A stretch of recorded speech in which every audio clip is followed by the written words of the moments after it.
quo. Guys, did you hear? The corona vaccine was injected for the first time today. This will all be over like that.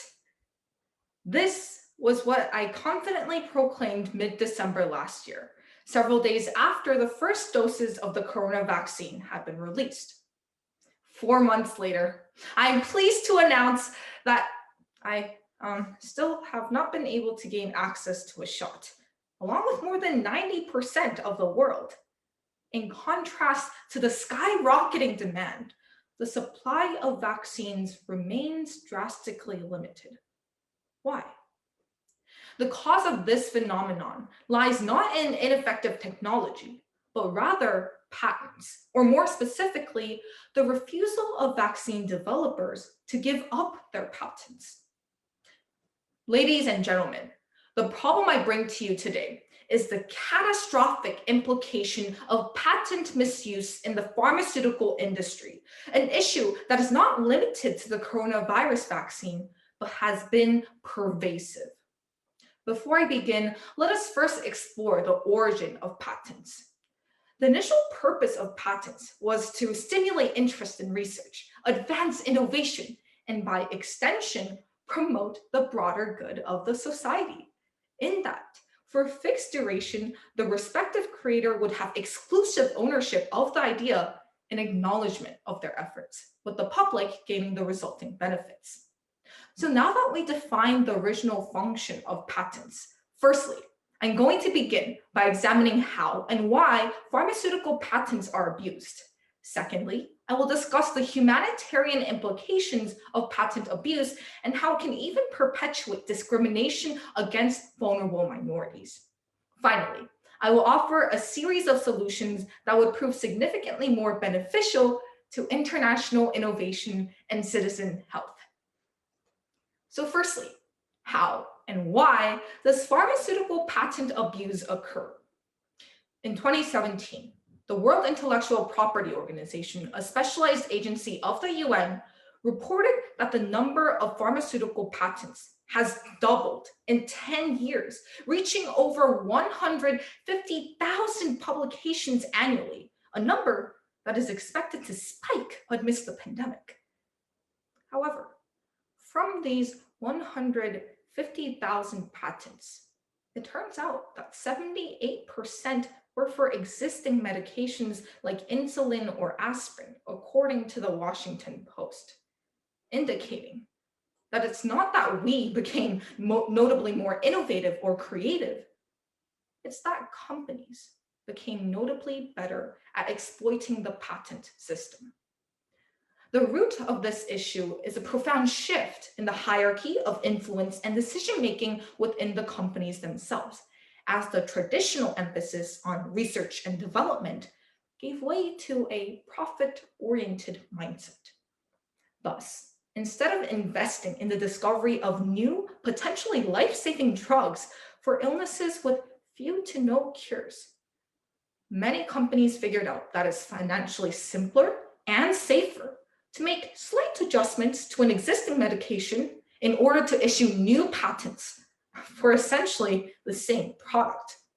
This was exemplified in 2015 when Losec, a drug produced by AstraZeneca to treat heartburn, was barely tweaked, placed under a new name, and somehow repatented, effectively extending the company's monopoly well beyond the 20 years granted by the WTO agreement.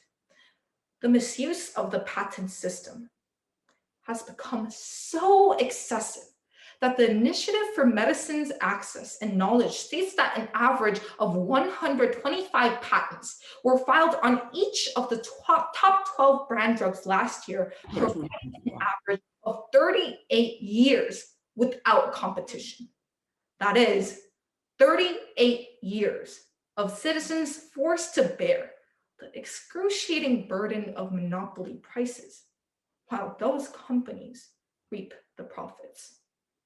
Clearly, the modern patent process seems to primarily serve the drug companies, most often not on behalf of the people, but rather at their expense. So then, What devastating humanitarian harms result from patent abuse? You see, pharmaceuticals go beyond a complementary product that relies on the simple want of the consumer, like the newest iPhone. They are exclusive in the sense that it largely decides a person's survival. The moment when we need medical help is when we are the most irrational, terrified for the well-being of ourselves, or worse, our loved ones. So when sustained patents cause a 68% hike in drug prices since 2012, according to NBC, it's no surprise that people are driven to take extreme measures. No one knows this better than David Radcliffe. David Radcliffe loved his son, Jasmia, with all of his heart. A few years ago, he was devastated to find out that his son was diabetic. As much as he tried to do the best, because of their economic situation, they had to ration Jasmia's insulin. And as a result, Jasmia passed away last July at the young age of 21. Jasmia's death is far from an isolated incident. According to the Journal of American Medical Association, more than 25% of diabetics rationed insulin due to cost. Let me reiterate that. People are dying not because the treatment doesn't exist, but because they can't afford it due to exorbitant prices that stem from the unethical repurposing of patents. Furthermore, the lack of innovation stemming from the misuse of patents propels the marginalization of individuals with illnesses deemed less profitable. In fact, evidence from the New England Journal of Medicine shows that only 10% of research and development expenditures is related to problems of 90% of the world's population. Visibly, developing nations endure the brunt of the impact. Pharmaceutical companies are not interested in creating or advancing anti-parasitic or antibiotic medication, as they equate its prevalence in lower developed nations to a lesser rate of monetary return. Hence, they focus on developing drugs for chronic diseases in developed nations, in which customers are numerous and lifelong. In a world where they are treated as the collateral damage of a cost-benefit analysis, individuals in developing nations have no way of attaining better treatment and health. This bleak situation is most clearly depicted in the AIDS epidemic, in which 38 million people, 95% of whom live in developing nations, are suffering from the lack of access to affordable medication because their illness isn't profitable enough for large-scale production. In the words of WHO, the disparity of attention being given to common illnesses between developing and developed nations has even resulted in lower life expectancies and increased health concerns for developing nations. With each abuse of the patent system, we push vulnerable minorities off a cliff. These preventable deaths should not be categorized into natural causes, as numerous news outlets have already done, as they are institutionalized. And we are complicit. The fault does not lie solely on the pharmaceutical industry. Yes, they are exploiting the patent system, but only because they can. It's time for us to look past rosy statistics or the perceived success to the grim truth, wherein we have failed to adapt this system to meet today's realities. So then, what can we do? Do we remove patents altogether? Not quite. I believe that through 3 solutions, we can return to the benevolent intent of the patent process, where progress is promoted and rewarded, while simultaneously maximizing the good of all. First, we must raise the standard for patents. In the court case Q Pharma Inc. v. Andrew Jergens Company, the court held that in order to issue another patent for a modification of a drug, the new version has to be significantly better therapeutically and effective for patients. Similarly, to get a patent, entities should create something substantially better than existing versions. We should reserve the big rewards for the big ideas.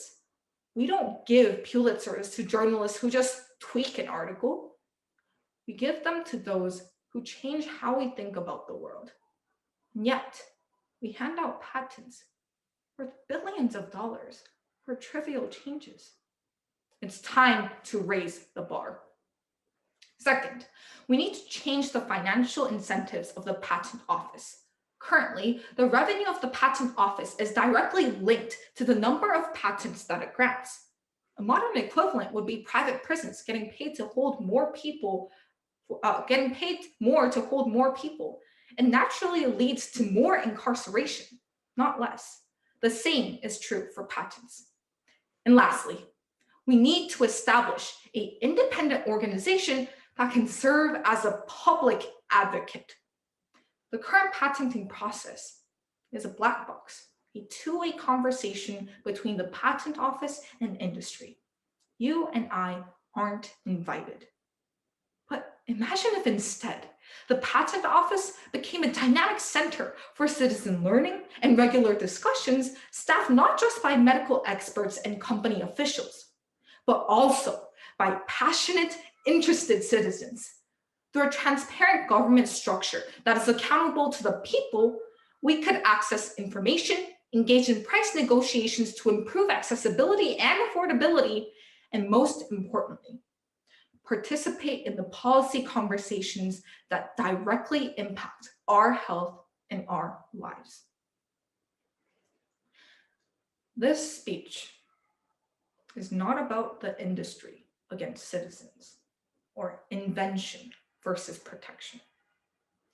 At its heart, this speech is about people, our quest to invent and our right to live.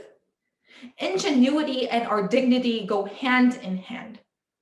It is time for us to reimagine a patent system that reflects this knowing. Thank you. Together apart, people, politicians, and corporations are scrambling to address the impact of COVID-19, and they have plastered this saying on virtually everything within their reach.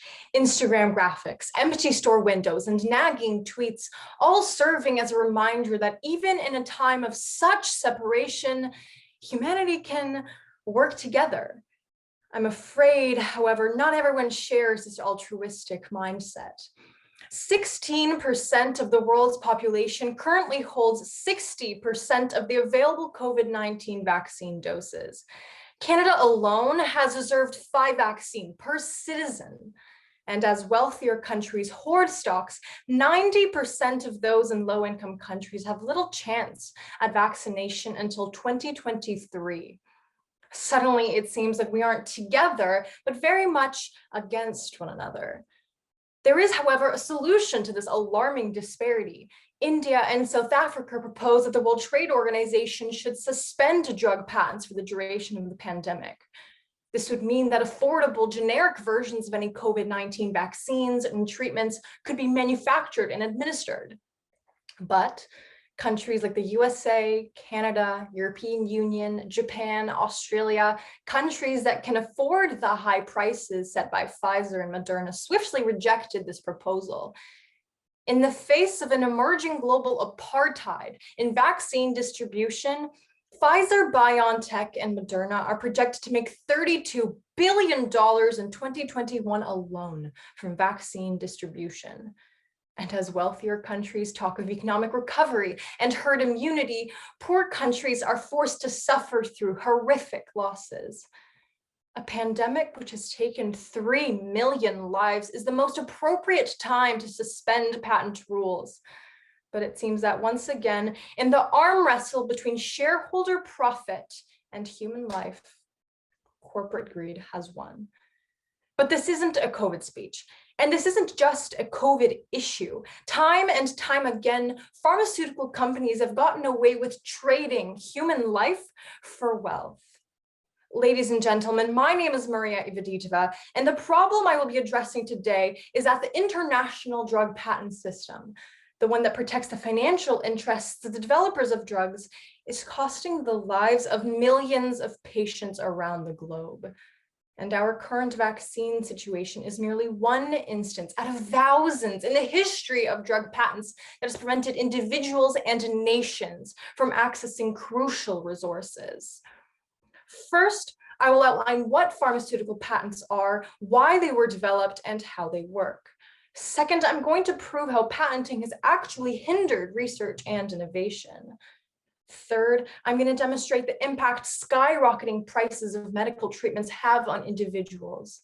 Fourth, I'm going to show how the patenting system leaves the developing world behind. And finally, I will provide a series of solutions that must be adopted if we are to make life-saving drugs available to all. So first, what is a drug patent? Essentially, a patent allows the pharmaceutical company which developed the drug to exclusively manufacture, market, and profit from its sale for a limited time, in most cases being effective for 7 to 12 years. During this time, prices can set whatever price they want in order to maximize their profit. Now, once the patent expires, other manufacturers can then produce the medication, which is when it becomes a generic drug. The initial patent holder no longer has a monopoly, and competition reduces the drug costs. Drug patents were originally designed to incentivize critical research and give innovators a fair return on their time and money spent. However, since its early conception, the way a patent has been used and granted has been distorted beyond recognition. And America and American pharma giants have worked to export this unreasonable system to the rest of the world. So secondly then, how has patenting hindered research and innovation? Well, knowing how profitable a patent can be, pharmaceutical companies dedicate huge teams of lawyers and lobbyists with the sole purpose of extending patent protection for as long as possible. Thanks to them, between 2006 and 2016, the number of drug patents awarded has doubled. And we definitely haven't gotten any more inventive. Nearly 8 out of 10 patents granted are for medicines that were already existing, perhaps with minor changes like a dosage change by putting 2 pills into 1. The dazzling innovation promised by the patenting system has devolved into a mere churning and recycling. The original goal of medical innovation is a distant memory. Instead, pharmaceutical companies turn to small startups, find medicines that have already shown promise in clinical trials, acquire the license to the medication, and then raise the price many times over. Furthermore, 1/3 of new medications originate on publicly funded university campuses, yet private companies are the ones making money off of them. For these reasons, the pharmaceutical industry enjoys the largest profit margin compared to any other private industry, surpassing even oil and gas. So thirdly, how do individuals suffer at the hands of patents, and why should you care? Well, unlike other industries, most people don't get to choose what treatment they purchase because they don't have any cheaper alternatives. Because this is life-saving medicine and not a designer car, people have no choice but to pay. Even with insurance, 1 in 4 Americans has difficulties paying for medications. People are held hostage by the high price of patented drugs, forced to lose their houses or their savings in order to keep their loved ones alive. The patenting system produces an industry which capitalizes on human misery. This isn't just a problem that affects a select few, but virtually every individual around the globe with health needs. Companies purposefully raise patent walls around their products for as long as they can. A few examples. The world's best-selling brand drug, Humour for arthritis, has 132 patents lasting 39 years. Revlimid, a prevalent cancer treatment, has 96 patents lasting 40. Lantus, a diabetes treatment, has 38 years without competition. Walls like these are impossible to scale. The patenting system no longer exists on behalf of the people, but instead at their expense. What does it say about our governments when they choose to do nothing But it doesn't end there. So fourthly, how does the patenting system impact the developing world? Well, pharmaceutical companies, which are largely based in the developed world, only want to make medicines that will make money for their shareholders, which means that there is shockingly little investments in diseases that primarily affect developing countries. Globally, less than 10% of health research goes towards the needs of developing countries. But it is these low-income countries where 90% of preventable deaths occur. If anything, the minor ailments of the wealthy are prioritized above deadly tropical diseases. Just as an example, $2 billion is spent yearly on a male pattern baldness. 1/4 of that is spent on malaria research. One of these will kill you. The other won't. Let's look at the South African AIDS crisis in the 1990s. At this time, more than 4.2 million South Africans were infected with AIDS. Western drug prices were unaffordable. 40 drug giants armed with patents filed a lawsuit against the South African government for importing cheap vaccines from India and attempting to make the cost of treatments lower for South Africans. At this time, the priorities of the pharmaceutical industry were resoundingly clear. They were in the business of making money and not saving lives. But there's hope. 3 years later, the case was dropped due to mounting international pressure. Our governments are capable of making change happen. Whether they have the courage, will, and integrity to take the bold steps necessary is a different question. Take penicillin, developed by Sir Alexander Fleming. It is considered one of the greatest advances in medical history for its ability to overcome gangrene and tuberculosis. Fleming could have profited hugely had he chosen to patent his creation. But knowing that millions of lives depended on it, he transferred the patents to the US and UK government, allowing them to mass produce. This decision saved countless lives. That is to say, it's been done before. So, what are the solutions to our current drug patenting problems? The first is in a globally represented independent unit to serve as an advocate for the public. Such a body would be able to monitor patent office activities to ensure that patents are granted for true innovation. We cannot keep handing out patents worth billions for minor changes. We need to raise the bar and reserve big rewards for big ideas. Such a body would be able to change patent laws in the case of crises, such as the current COVID-19 pandemic, and set price caps in order to make sure drugs remain accessible for all.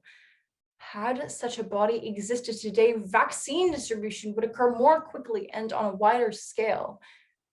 Now, the pharmaceutical companies would still be able to recover research costs with the second solution, a royalty system. Patents would still be granted if the product was innovative, but to keep prices low for the consumer, other developers would be able to manufacture the medicines, paying a percentage of the profits back to the original developer in the form of royalties. And finally, the third solution, innovation funds and prizes. Governments could award prizes for the successful development of new and innovative medicines. This incentivizes efficiency in research as it prevents an opportunity for companies to recover research costs. Governments could also direct research towards neglected diseases that don't have effective market incentives, like tropical diseases which plague developing countries. This puts the focus on science, where it belongs. We must adopt these solutions if we are to live in a world where there is no profiteering from life and death.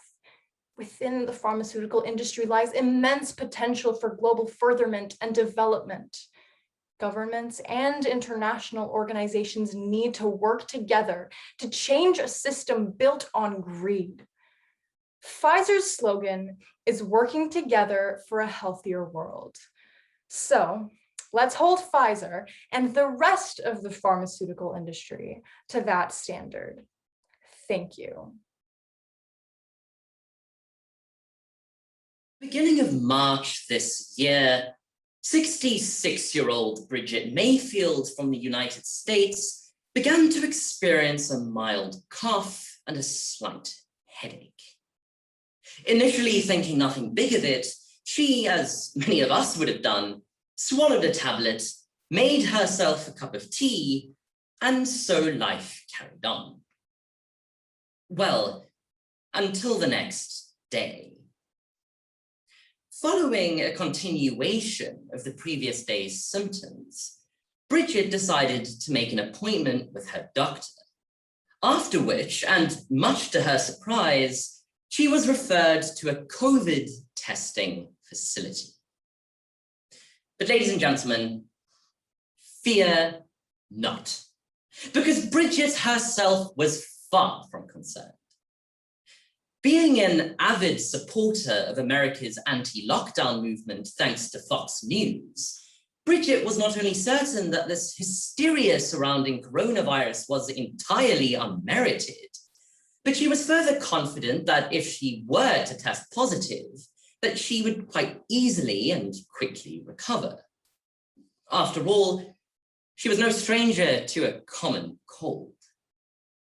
Accordingly, when the COVID vaccine, allegedly dangerous and DNA modifying, was in fact offered to her just 5 weeks prior, she decided against taking it. Now, unfortunately for Bridget, in the day that followed, her COVID test came back positive and her symptoms worsened. 3 days later, she was hospitalized due to breathing issues. The day after that, she fell into a coma. And now, ladies and gentlemen, much to what would have been her surprise, Bridget Mayfield is dead. Yet another victim of ignorance. Now, as upsettingly ironic as this may be, her incident is not isolated. Ladies and gentlemen, the world's misinformation movements are growing. And make no mistake, the unwelcomed arrival of the COVID pandemic has only amplified its existence. And so I'm not here to reassure you. I can't. But what I can tell you is that we need to be worried because these movements are more complex than we think. They are dangerous, they are growing, and they are a cause for concern. These are the 3 key realizations that we need to have.